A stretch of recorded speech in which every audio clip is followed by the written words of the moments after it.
درود پاک پڑھیں۔ اللہم صلی علی محمد وعلی آل محمد کما صلیت علی ابراہیم وعلی آل ابراہیم انک حمید مجید۔ اللہم بارک علی محمد وعلی آل محمد کما بارکت علی ابراہیم وعلی آل ابراہیم انک حمید مجید۔ اللہم صلی علی سیدنا محمد وعلی آل سیدنا محمد واصحاب سیدنا محمد وبارک وسلم علیہم۔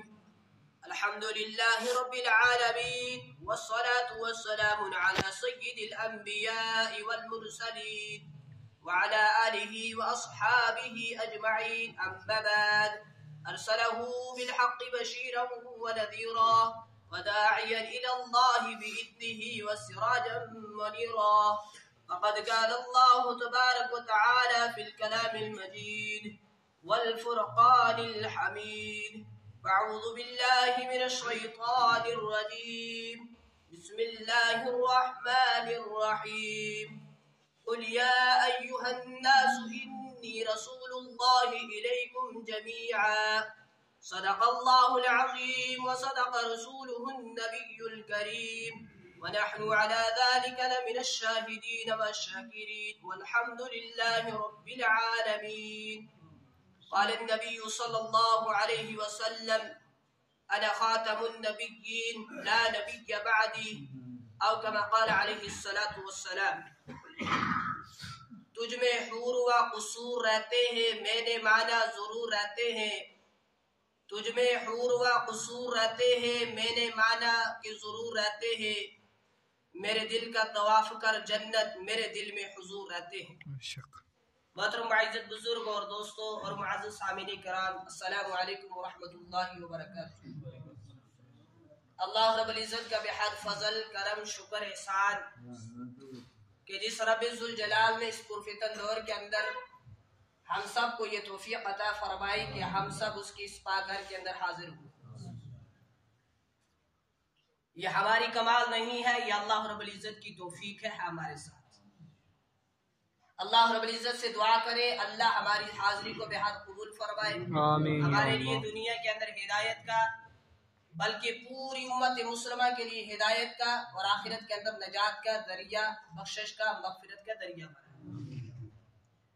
محترم بزرگوں اور دوستوں اور معزز سامعین کرام، آج کے جمعۃ المبارک کے موقع پر میں آپ حضرات کے سامنے جناب رسول اکرم صلی اللہ علیہ وسلم کے معجزات کے بارے میں ذکر کروں گا۔ حضرت موسیٰ علیہ السلام نے اپنی لاٹھی پہاڑ پر ماری، پتھر پر ماری تو اس پتھر کے اندر سے 12 چشمے نکلے پانی کے۔ قرآن کہہ رہا ہے فَانْفَجَرَتْ مِنْهُ اثْنَتَا عَشْرَةَ عَيْنًا قَدْ عَلِمَ كُلُّ أُنَاسٍ مَشْرَبَهُمْ۔ موسیٰ علیہ السلام نے جو ہی اپنی لاٹھی پہاڑ پر ماری، اس پتھر پر ماری تو اس پتھر سے پانی کے 12 چشمے نکلے اور دنیا حیران ہوگی۔ لیکن اس سے بڑھ کر ہمارے نبی جناب رسول اکرم صلی اللہ علیہ وسلم کا کمال ہے۔ جناب رسول اکرم صلی اللہ علیہ وسلم حدیبیہ کے موقع کے اوپر موجود ہیں۔ حضرات صحابہ کرام رضوان اللہ تعالی علیہ اجمعین نے بتایا کہ یا رسول اللہ صلی اللہ علیہ وسلم پانی ختم ہو چکا ہے، پانی ہمارے پاس اب نہیں ہے۔ جناب رسول اکرم صلی اللہ علیہ وسلم نے پیالے کے اندر تھوڑا سا پانی منگوایا، آپ علیہ السلام کو ایک پیالے کے اندر تھوڑا سا پانی پیش کیا گیا۔ جناب رسول اکرم صلی اللہ علیہ وسلم نے اپنا نبوت والا ہاتھ اس پانی کے اندر ڈالا، حضور علیہ السلام کی انگلیوں سے پانی نکلنا شروع ہو۔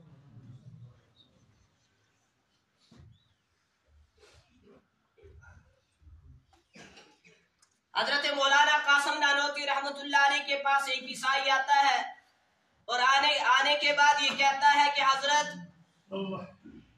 ہمارے پیغمبر حضرت عیسیٰ علیہ السلام مردوں کو زندہ کیا کرتے تھے، کیونکہ عیسیٰ علیہ السلام کیا تھے؟ روح اللہ۔ تو کبھی آپ کے پیغمبر جناب رسول اکرم صلی اللہ علیہ وسلم نے کبھی کسی مردے کو زندہ نہیں کیا؟ حضرت مولانا